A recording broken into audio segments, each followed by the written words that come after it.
Hello everyone, we are in week 5 and during this week we will actually be covering chapter 5. Just want to make a note that we are skipping chapter 4 for now. That's the chapter on consciousness and we will be covering it a little bit later on in the semester. So we're just going out of order a little bit.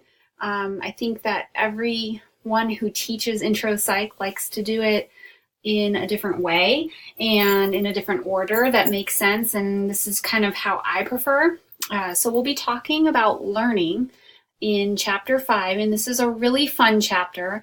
This is kind of the crux of psychology. Some of the early studies in psychology were done in the field of learning, so I hope that you guys do enjoy it, okay? And I love this quote here. I try to put quotes whenever I can. The difficulty we have in accepting responsibility for our behavior lies in the desire to avoid the pain of the consequences of that behavior. Isn't that true? We often don't like the consequences of our behavior, and that can actually inhibit us taking responsibility for them at times. Well, let's move on. Here is the to-do list for the week. And as usual, I put the learning objectives here for the chapter.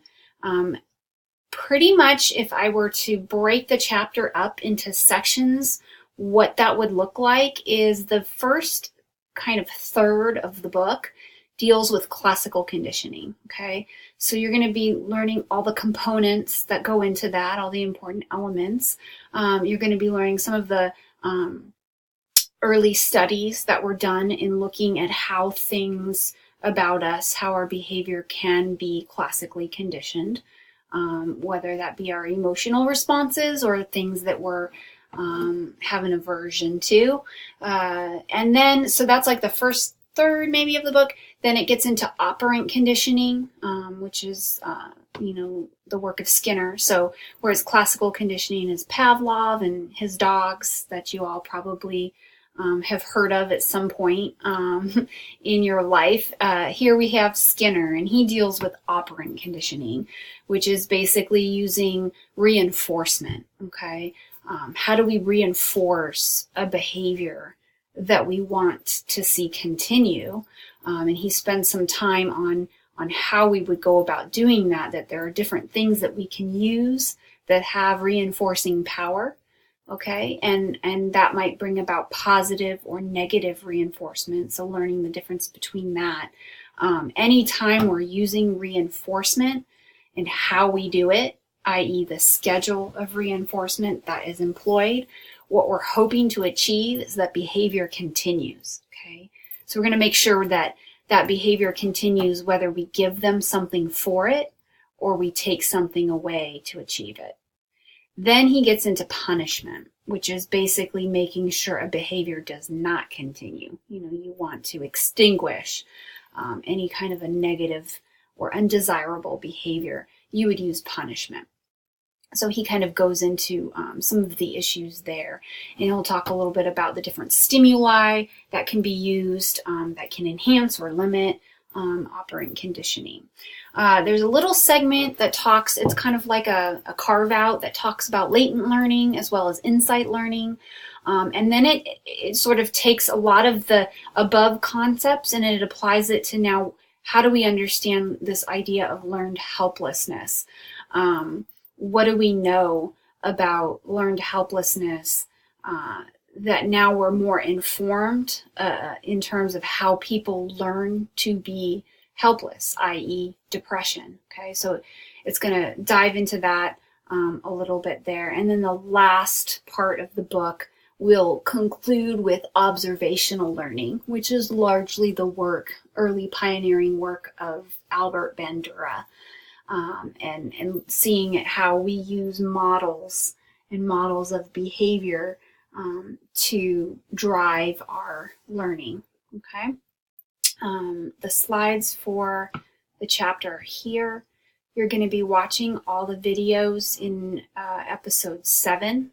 I've clicked into my Psych Lab. I can kind of see who is and who isn't using it. and there are several of you who are not watching the videos, and I think that's only going to hurt you because the videos are meant to illustrate concepts that you're reading about in the book. And so if you were taking this class with me in person, we would be watching a lot of these videos in class, and then we would be applying it to what we're reading and what we're covering in the lectures. So I really want you watching those videos and taking notes and seeing how does it apply to any of these objectives that we're learning in the book. Okay. I've also put this worksheet here. This is not due to me. This is not an extra assignment. However, I give it to you because it's got some great practice problems for defining and identifying classical conditioning and the elements of it, as well as operant conditioning. And what I normally do is I post or have you guys post to each other questions about this in the student lounge. So what I've done in past semesters that's worked really well is I've had students complete this worksheet, and then if they have questions, like if you have a question you're not sure the answer on one of them, go ahead and make a post in the student lounge and say, hey, I'm working on the classical conditioning worksheet. Does anyone know how to answer number 3? Okay, and see what people get. This is just going to help you to study for the test. So I would recommend doing this as soon as you've read the chapter and you feel like you have an understanding of classical and operant conditioning. Go ahead and attempt some of the problems, and you don't have to do them all, but try them out and see what you're getting and compare that to your peers. I really was divided on whether I should make this an assignment and assign points and have you turn it in, but it gets a little tricky in doing that and not being able to have you guys talk about it together. And so that's what I really was hoping could happen with this at a more low stakes level, where you're not having to do this and you don't even have to do the whole thing. But even if you take a stab at it and you try to practice with some of those questions, it's going to help your understanding, because classical conditioning can get a little confusing. You have behavior, you usually have a stimuli, and you start getting into some of the terms, unconditioned stimulus, conditioned stimulus, and it can get a little confusing. So I think it's just a matter of getting some practice with it and becoming familiar with some of those terms, and then you'll feel a little bit better with it. The discussion for this week deals with observational learning. It comes from Bandura, Ross, and Ross. There's actually 2 Rosses. They were married. So the authors of this study were all colleagues at the time, and they did this seminal study on modeling of aggression. So you're going to see in this study how children responded to watching models who acted aggressively or non-aggressively with a Bobo doll. Okay, one of those dolls you kind of hit and it bounces right back up at you. There's actually some video of this. If you watch the videos this week, there's a early video of this experiment. It'll show you what it looks like. But you're taking your knowledge of that and you're then going to apply it to answering these questions, okay?